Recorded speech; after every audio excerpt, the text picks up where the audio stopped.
All right, we have our chart all taped and ready to paint our main chart. So this is what it's going to look like before you start, nice and clean. You've got the white tape on white. You could have black, but I think there's white in your kit. And yours will be probably smaller, look like this with the 1-inch squares. But another reason I do them a little bit larger is just it's easier to see, to show, to demonstrate to students. So I'm going to kind of skip ahead, do the baking show thing, and I've already got this one column done. Let's say this is nice and dry. If it's wet, I'm not going to do that with my finger because that would smear it. So oil paint dries slowly. It took it weeks to get to this level of dryness. So I basically still have all my colors noted here, and then I'm going to have 5 steps of value. Right, so 5 being the lightest, and then the 1 is my pure color straight out of the tube. I like to start usually on the left and move to the right. You don't have to do that. That's just the way we read, but I like to do them in order, in some kind of order. You can also do them out of order. So you could start in the middle, and then work your way out, which is fine. The only thing I would not recommend is to start at both ends and then work your way in. The reason for that is once you kind of get into that space, you'll have wet paint on both sides, and that's a little stressful. I like to have an open area where there's no paint, so I kind of like start at this end and move along here to the end, or start at this end and move along this direction. You can see with this chart, I started at the other end and started working my way along here. So this is a purple dominant chart. I was trying to work from this end where it's this sort of pure dioxazine, and then there's dioxazine mixed into these ones. Anyway, so I work different ways. We'll get to those dominant charts, those color dominant charts later. Right now we're just talking about the main chart. So if you can do the main chart and understand the principle of how this is done, then it'll make more sense when we go to the dominant charts, which are more like a color palette. It's the same chart over and over again, but with different hues mixed into each chart. A different dominant hue for each chart. So I think today for this demo, I'll just assume that I just already did this column, and I'll do another one. Let's go with the phthalo green, because I like that color and it's fun and it's right next to that one. So my strategy with this chart, since it started in the middle, would be probably to work from this middle to the right side, and then I flip it around and do my yellow out to the red. So for this, all I'm going to need for each column is the one color and white. And as I finish that column, I can get the next color in white. And I also want to mix enough paint, but not too much, right? I don't want to throw away a lot of paint when I'm done, because it's expensive. But I don't want to run out either, in terms of my mixture. That becomes more of an issue when you're starting to cross-mix the pigments. So in this case, it's pretty easy. I don't need to worry too much, because if I don't have enough of that, I'll just squeeze out some more. So I'm being a little conservative. I think I'll probably need more than that, but I'll just go ahead and squeeze out that much for now. And I have a little bit of this white left over from an earlier demo, so I'm going to just move that over here, scrape it up and move it over. Usually when you scrape up with the palette knife, it leaves a little bit of residue, so that's what the paper towel comes in and cleans that up. I don't even need Gamsol most of the time for just these little cleanups here and there. You might need a little more white, so go ahead and squeeze out a bit more. What you'll find is with these charts, you end up needing a little more white than the actual color in most cases, because all of the mixtures are going to have white in them except this one. Okay, so this part's easy. I can just go ahead and put that color straight in there, but here's a tip. Cobalt dryer. That's what this is. It's not included in your kit. It's a little bit expensive. This 2.5 ounce jar or bottle runs anywhere from $11 at the cheapest to $18. The bookstore has it for $18, but I think you can get some kind of a discount. Anyway, it's pricey. Again, because cobalt has cobalt in it, which is a rare earth mineral, and that's expensive.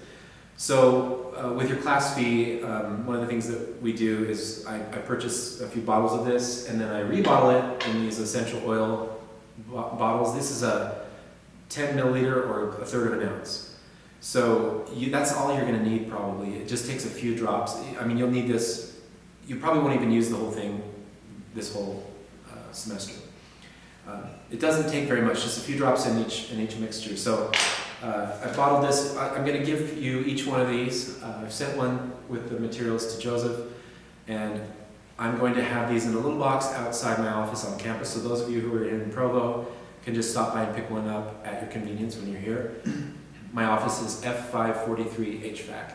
So it's upstairs in the Harris Fine Arts Center, 5th floor in the F wing, which is the southeast corner of the building. It's closest to the Wilkinson Center, kind of by the parking lot and the Jamba Juice.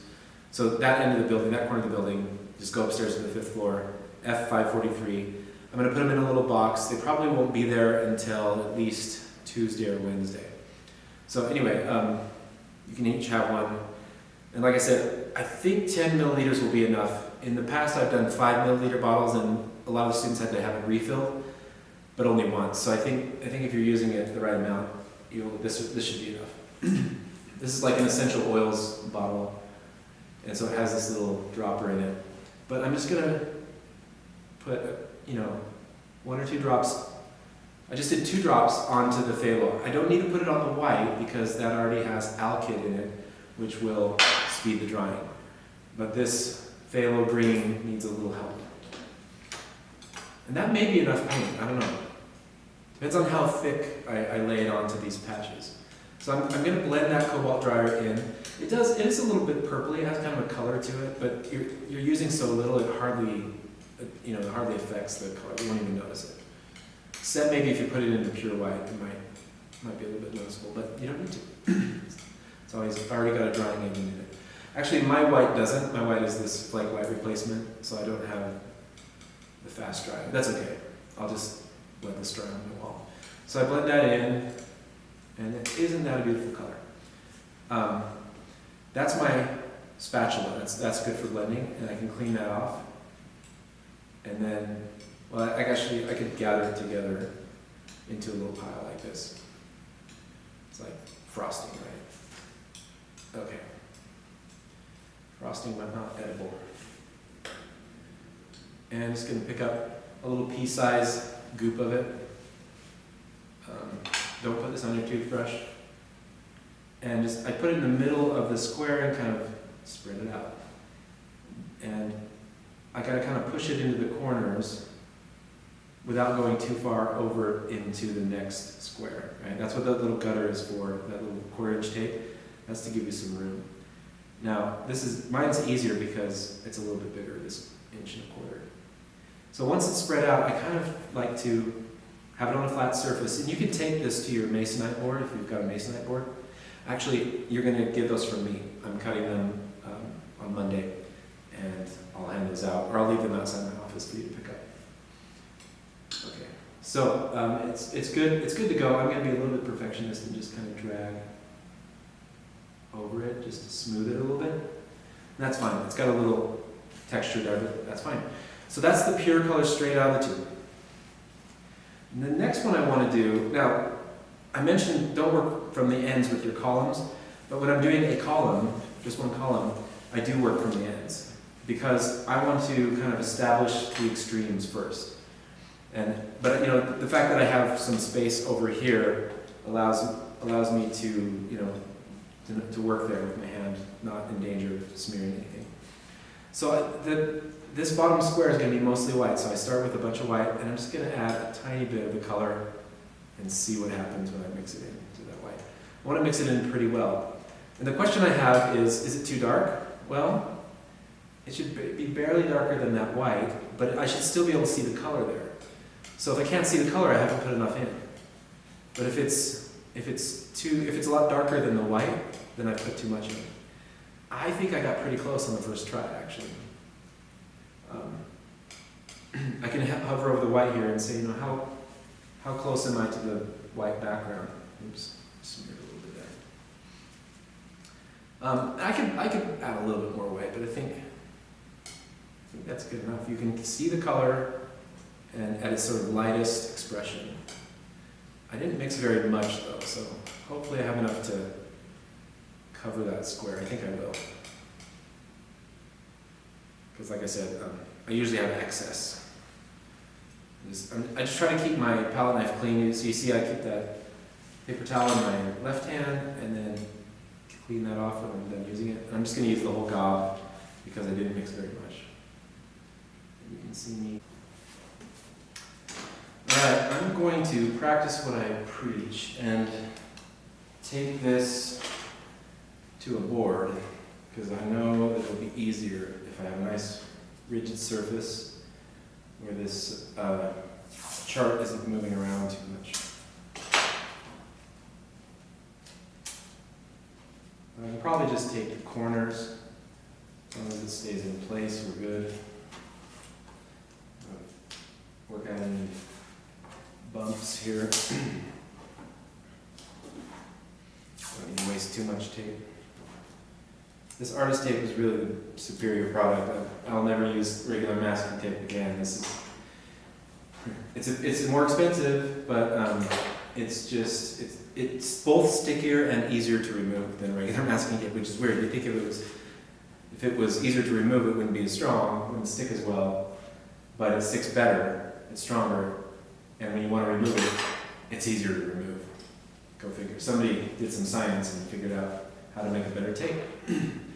Anyway, so I didn't get all the recording on my main camera because I ran out of memory, but I finished this column, and I can probably use the video from the document camera on the palette. Finished this column with the phthalo green. I could move on this direction, but I thought it'd be good to do the yellow to kind of show you how to deal with that, because I talked about it in the other video. The main problem being yellow doesn't start out very dark, so you have to make your steps a little more subtle, not as dramatic, and you really have to make sure that end one, the last one, is not too dark. It has to be very light and close to white. Okay, so I'm going to put a little cobalt dryer. I'm not using Hansa yellow, but it's pretty close. This is a sort of a pigment yellow, a primary yellow, and it's probably very similar pigment to Hansa yellow. And I'm just going to put 1 or 2 drops in there. I don't want too much. If you put too much cobalt dryer, speaking of too much, if you drop too much on there before you mix it in, you can kind of dip your paper towel into it and suction some of that up. Okay. Just want like 1 or 2 drops. If I put too much in, it will dry fast, but it will also pucker. It will sort of wrinkle, and some of these I put too much in, and you can see the sort of texture that formed when it was drying. Anyway, these dryers, they force the oils to oxidize faster than they normally would. So if you put too much in, it's just like almost like cooking it in the oven. All right, so there's my yellow. In fact, I'll add a tiny bit more paint just to make sure we have plenty, because I ended up needing more of the green, and that'll help. If I have too much cobalt dryer in there, that'll help mix up a good batch of the yellow. Probably gonna not need all that. Probably gonna throw some away, but that's fine. Use my other palette knife to clean that one off. I should be mixing with this one. It works better. This is like, I feel like a pastry chef when I do this. Mix up the frosting. Don't eat it. Don't put it on food. Or your innards will be colored in funky hues. All right, I'm just gonna clean that so I don't make a big mess. Bring this back up. Try to do this quickly. In fact, I'm gonna look at the clock and see how long it takes me. All right, it's about 24 after, so we'll see. Get a gob of that. That's way too much. I mixed it. I got a lot of color. So this is almost kind of a greenish yellow, which is interesting. I haven't used this yellow on the charts before, but it's fine. It's a nice, bright, bold, pure yellow.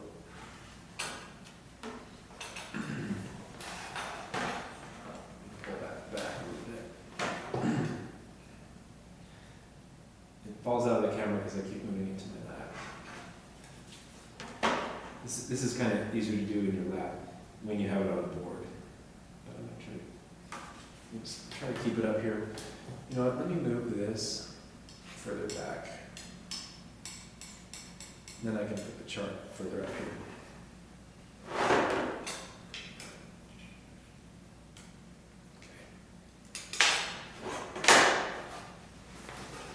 Now you can see it on the camera a little bit better.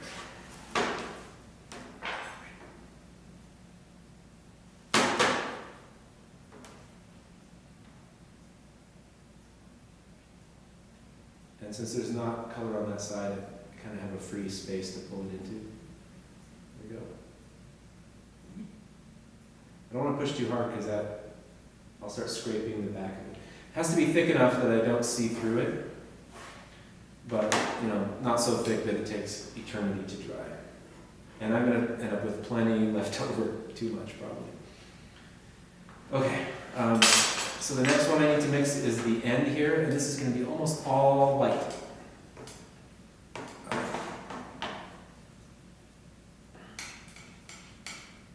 Just the tiniest bit of yellow. Let's just go. Let's see. Is that enough? Still looks like a warm white. Doesn't quite read as yellow yet. Almost though. You know what? I gotta look it over here. Yeah, I can see it. It's not the same as the paper. Normally I wouldn't go this light, but because it's yellow, and I know we're gonna need as much room to make those steps as we can, I'm gonna just call it good. This is yellow enough. It's almost still white though. You can see that on the camera. But I can tell. I can look at it. See the color of it. Okay. Lay that on there. It almost looks a little green. I guess that's just the nature of this yellow. It's very lemon yellow.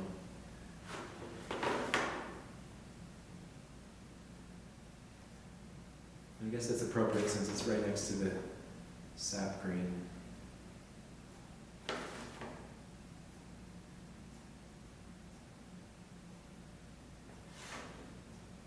Let's try it again. Okay, the smoothing stroke. Sometimes you have to do that a couple times to get the excess off there. You'll get the hang of this. You'll get more skilled as you go.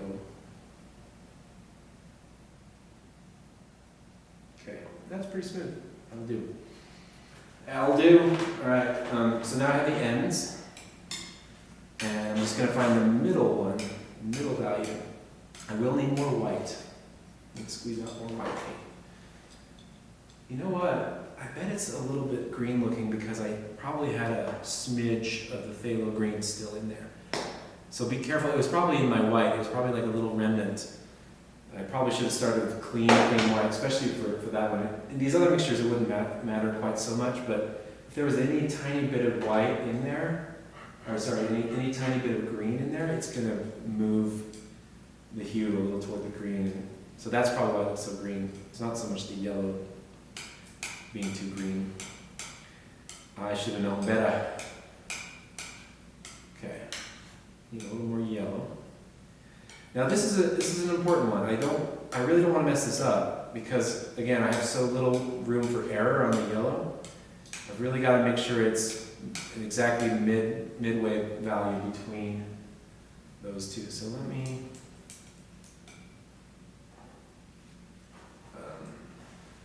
if you can see what I'm doing. I'm just hovering with my palette knife over the yellow and over that whitish yellow. I feel like it's pretty good. It's a little too similar for my taste to both of them, which probably means it's in the right spot because it's it's not that far to get from yellow to white. So let's just try that. Worst case scenario, while it's still wet, you can scrape it off.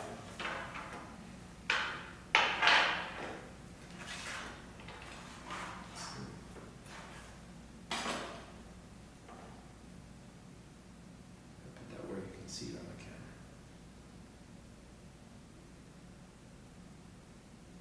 Having it on a board is nice because you can get it right under your nose.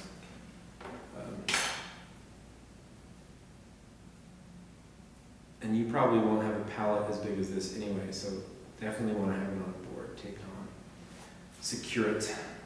It just works so much better that way. That's a lovely buttery color, isn't it? Okay. I'm going to call it. There's my midpoint color. And I'll just gather this up. Maybe do what I did before and split it in half.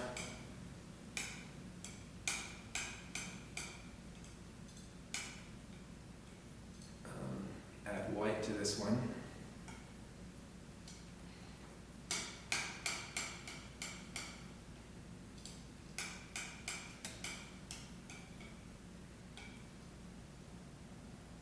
Hover over it.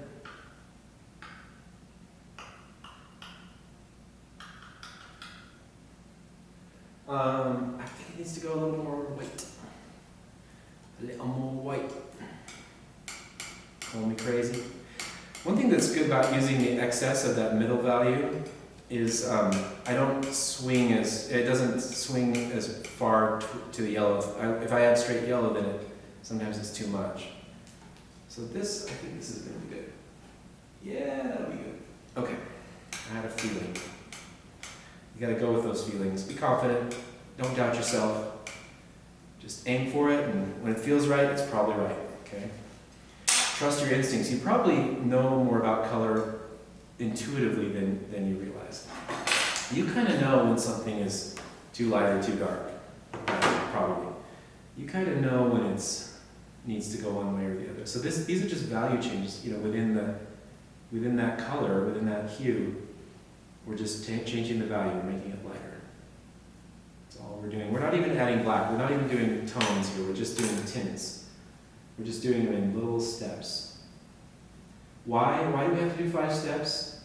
Why so many? Why not 3? Make this easier on us. Well, when you go to the gym, what if you only did 3 reps of each exercise? Just 3 reps.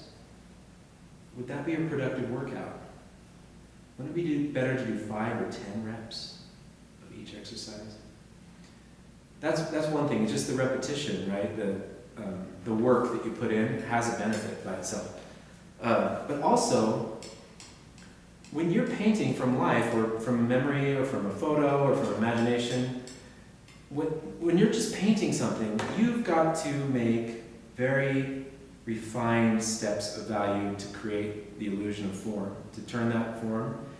It's not going to be that simple. So you need to train your eye and mind to be able to see and discern and control very subtle, minute value steps. And if you think 5 steps is a lot, I could make you do 8 or 9 steps of value. That would probably be nigh impossible especially when it comes to the yellow. So 5 is good, it's about right. I need to just get this done, okay. 5 is a good number. I like it because it doesn't feel like too much. It feels like just enough. 5 steps of value. I was off the camera. Okay, so 1, 2, 3. I just got to get that 4th one, and I already have the 5th. So I'm just going to take this guy and add some yellow. Probably going to need that too. Anyway, 5 is enough to discern those value changes. It's not so much that you're just going to want to rage. There may be moments when you're like sick of this, but you got to pace yourself. Don't cram these. Don't try to do them all the night before. I'm going to give you enough time. You'll have 6 hours a week in class to do them, so you can get about 2 charts done in class, or if you're working from home during the class time. And that's allocated. We're going to be talking, but not really doing any other work than that. And then you'll be expected to do about 3 hours a week of homework or more. And so that's 1 more chart. So basically you'll be getting 3 charts done per week for the first 3 weeks of the semester for a total of 9 charts. And if you pace yourself, it won't be miserable. You know what? That needs more yellow. What did I just do? I didn't check. You need to hover over your colors and check them. I'm going to pull some of that off. I just mixed up a batch of almost the exact same color as I have in the middle there. That's funny. Silly me. Good thing I have a lot of this yellow sitting around. Otherwise it'd just go to waste.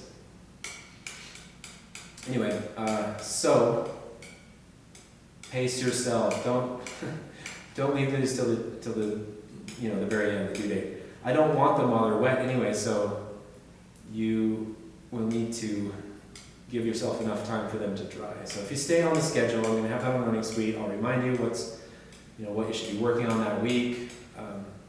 If you just follow the program, you'll get them done. There's enough time. If you let yourself fall behind, you're going to be struggling a bit to catch up. And this is the hard one. I think it's pretty close though, actually.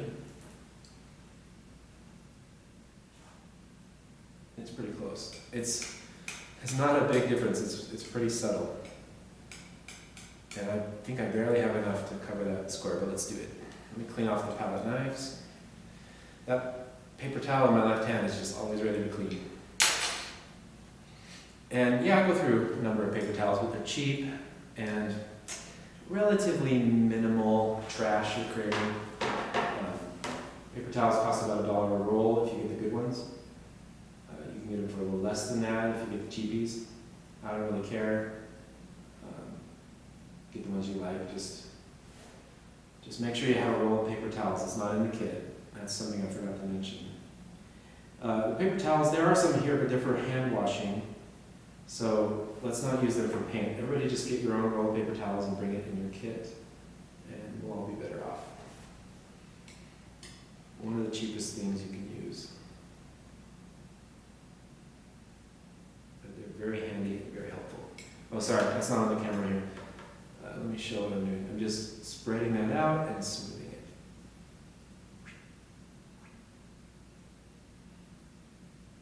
Okay.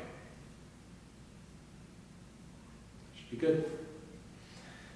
So, pretty even steps, I think. I think I did a pretty good job there. I like to tell myself when I do a good job. Positive reinforcement. So it's not a bad thing. And now I just have to clean up. Well, I need to finish the chart, really, but I think for demonstration purposes, we're going to proceed in the same way.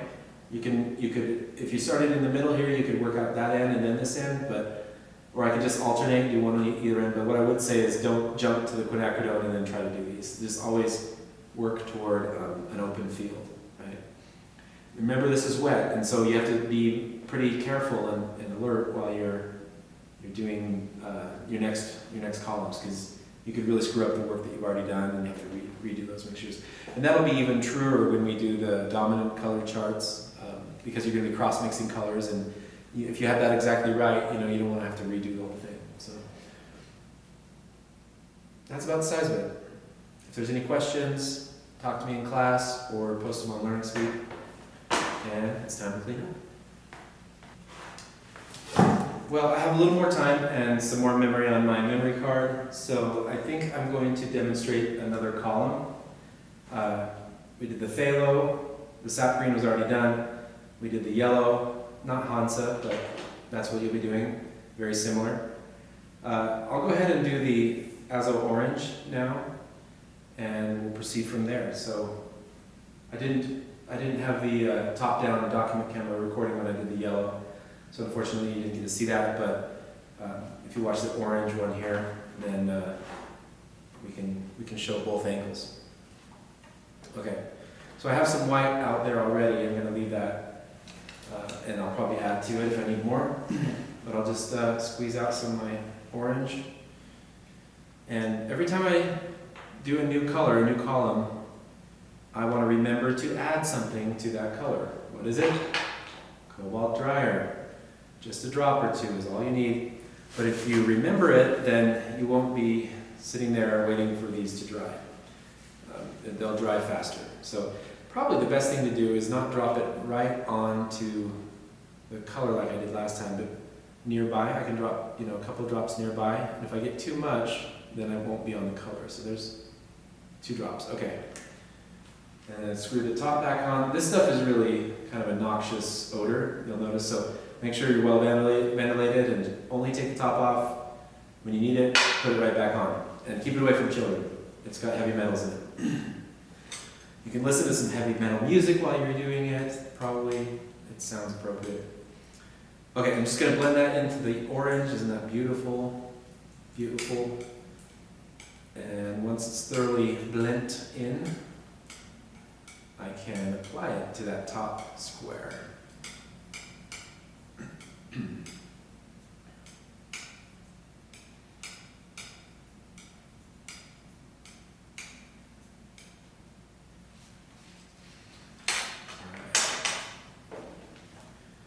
Pick up some on the back of there. That should be plenty, probably too much. You know, usually about the size of a pea. This is much bigger than that.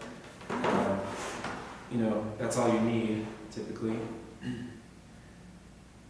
to cover that. It doesn't need to be overly thick, just thick enough to get coverage and not have those letters showing through. Really about as thick as the tape, and that's not very thick. I'm spreading it. Now smoothing. Spread and smooth. This smoothing thing just takes a couple extra seconds, and it's worth it. It'll make your charts dry faster, and it'll make them prettier. I don't know, you might like the texture. Ooh, that was like perfect. Oh, amazing. You might like the texture, but again, it's not worth it to have to wait 3 months for it to really dry. And I'm not exaggerating. I mean, oil paint takes months. The thicker it is, the longer it takes. So even with cobalt dryer, you know, you'd be surprised how much time these will take to dry. That said, your other studies will probably dry quicker. It's just when you don't have the colors mixed and when they're this thick, for some reason they take a while to dry. When you're doing your studies and laying that on, they'll take a little while to dry, but not as long as these charts for some reason. And the white usually dries faster, even if it's not a fast dry kind of white. And maybe it's because they're mixed together. Somehow I think when you mix them, it sort of activates the oils a little bit to dry more quickly. I don't know how that works, but they seem to dry more quickly when they're in the mixtures. All right, that's a good orange, isn't it? So I'm going to take this pure white that I've got here and just get the slightest hint of orange in there. It's got to be enough for me to register it as such, right? I got to be able to look at that and go, hey, yeah, that is orange. But it's not going to be far from white. Let's get a little bit more white.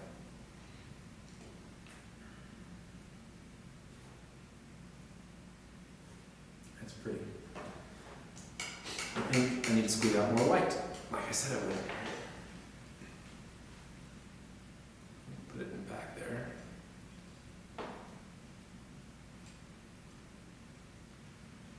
It doesn't take a whole lot of paint to do these if you're good at sort of estimating the amount you're going to need.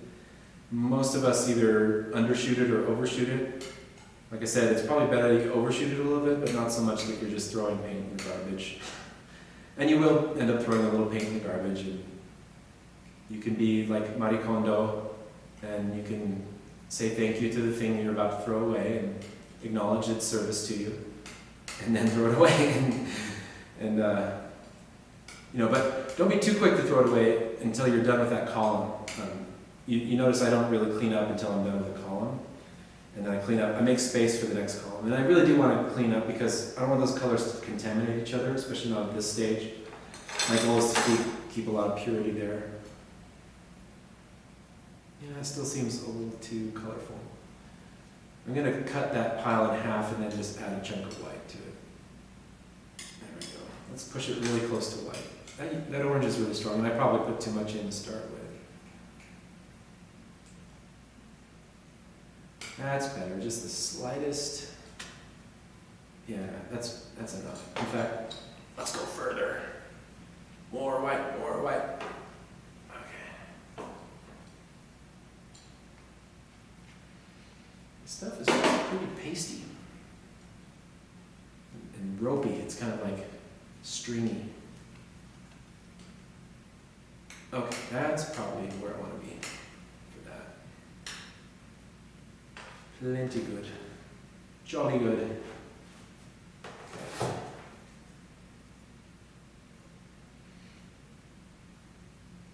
Orange and white always makes me think of what? Creamsicles. Did you eat creamsicles growing up? Those vanilla ice cream pops with the orange coating on them. Aren't they called creamsicles? Like a popsicle on the outside with ice cream in the middle. And it was always orange, I don't know why. Or orange creamy, something like that. I think it was called creamsicle. Maybe you guys didn't have those. I ate them when I was a kid, every summer. It was just a thing. Alright, yeah, I had way more than I needed of this color, so I'm going to clean that off, smooth it out. Here we go. Gotta make a little sound effect when you do it. Maybe just if you're a boy. Boys, we like to make sound effects for things.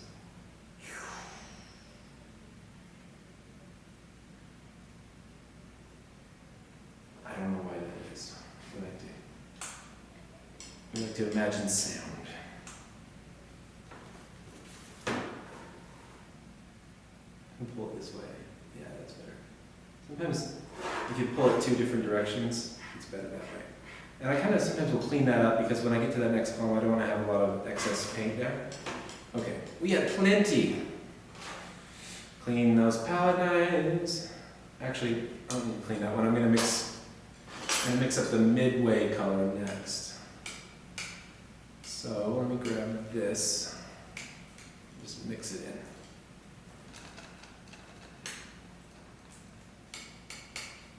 in. Gather it and spread it. Gather it, spread it. That's how you mix it with your spatula. I want it to be pretty uniform because I don't want these colors to, these swatches, these squares to be marbled really. I want them to be uniform. It's easier to register the color when it's a single solid flat color. What do you say? Is that about halfway? Let's check. Hover. Let's see. We hover. We hover. I think it could go a little bit lighter actually. Let's pull some of this.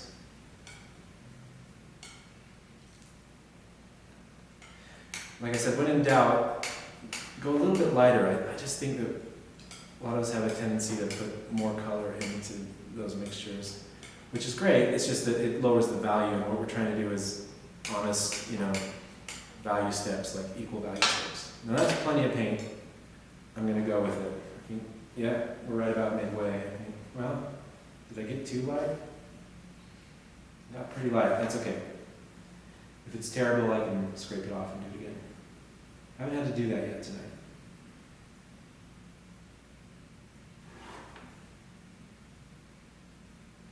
Oh, I gotta get it here in the camera. I keep pulling it under my nose so I can control it better, but then you can't see it. Spread that out. And now clean it up. Smooth it out. It's tempting to just leave it, but I don't want to be sitting here with wet paint on these things taking in kind. And you can clean that up if you don't have color there yet. You can be a little sloppier because you can kind of clean it up with the palette knife. All right, I gotta pick one of these to do. I think I'll do the white one first since I have this white here ready to go. Oh, and that just sort of absorbed all that white. Let me cut that and put some more white in.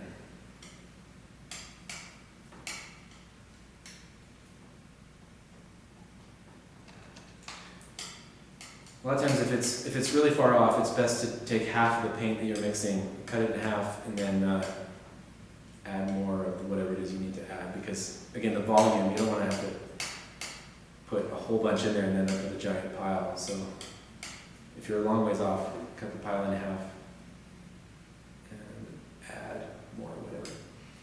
I still think there needs to be more white in there. It's good, I can use up all my white.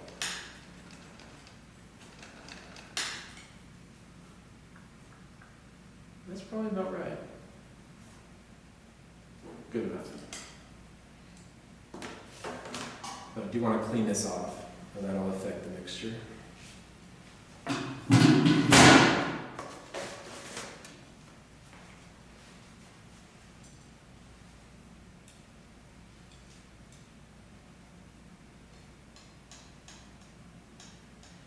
can basically use all of that, because I won't need that color again.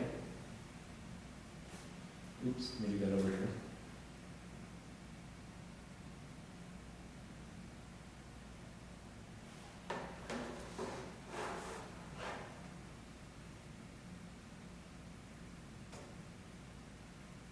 I like that colour, it's pretty, it's lovely.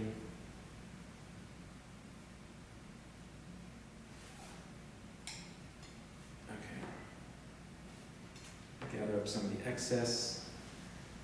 And I'm going to get a little more comfortable before I do this. There we go. Kind of gather it toward the middle there. I have a lot extra. And this is one of those tricky ones because I have wet paint on 3 of the 4 sides of this square. So it's a delicate operation. I have to be pretty careful. Because I don't want to drag those other colors into the square, and I don't want to spill this color over into those squares either. So a little cleanup is in order. Just one last smooth over. Should be good. That's good. Got it. Bing. Could have been better. Okay. So I'll gather that up. Put it over here. It's probably going to get thrown away. Clean this palette knife off just a little bit. And I'll take my darker mixtures that have the white in them and get a chunk of this orange. I don't want to take all of it because if I need to darken it, then I want to have a little bit left and not have to pull it out of the tube. I just want to get enough. But I'll mix up that and then do the hover over.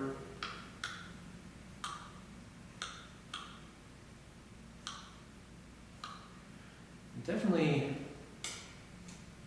different color from both of those, but is it right in the middle? Let me check again.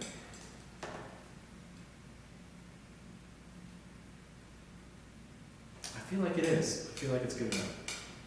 And if I feel like it is, it's probably right. Trust your instincts. You are a color Jedi or a ninja. You've got these swords here. Clean your swords off. Clean the orange blood off your swords. You art ninjas. And then smear it around. Smear that orange blood like it's cream cheese on a bagel. Okay. Now this is again a delicate smoothing operation here. Let's see.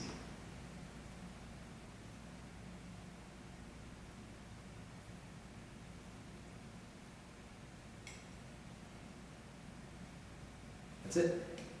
I got a little smear in there. Not sure if the color wasn't mixed very well or if I picked some up. I might have picked some up from the neighboring square. Let's try it again.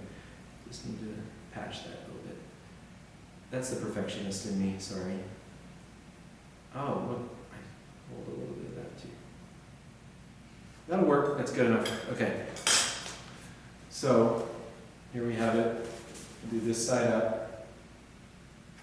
Show it to this camera. And not done with this chart yet, but I'm halfway done. I'll keep working on it. And you keep working on yours.